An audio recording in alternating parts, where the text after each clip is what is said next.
Quand on donne quelque chose avant même qu'on le demande, on enlève. Et oui, paradoxalement, en donnant, on enlève. Avant de rentrer dans les détails des 3 choses qu'on enlève, on commence à dire pourquoi on donne. Souvent, on le fait par amour.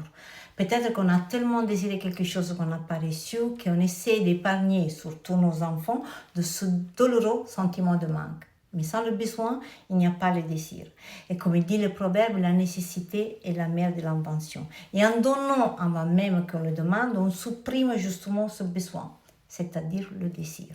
Le désir, c'est la prise de conscience que quelque chose nous manque et qui rendrait notre vie plus épanouie, plus belle, merveilleuse. C'est le moteur de toutes les actions. Sans lui, on ne bouge même pas les petits doigts. Et quelles sont les 3 choses qu'on enlève? Le désir, le comment et le pourquoi. Sans le besoin, on ne développe pas la capacité de se demander comment je peux faire pour l'avoir.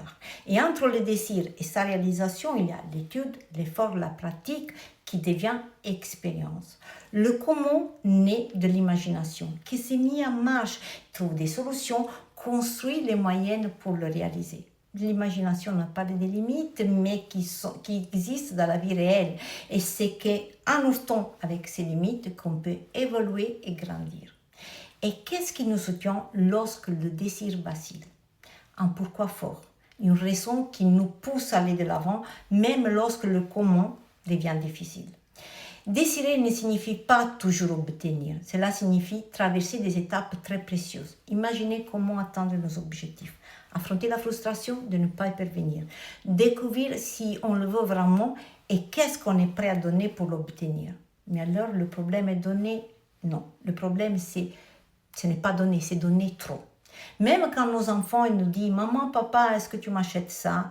Répondre « C'est pas le moment maintenant », ça ne fait pas de nous des mauvais parents.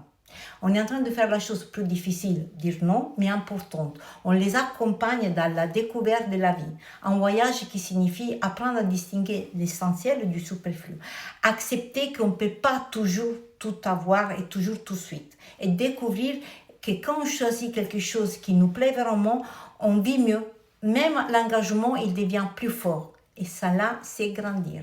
Et chaque fois qu'on travaille sur un désir, on travaille aussi sur l'estime de soi, car l'estime de soi se nourrit d'action.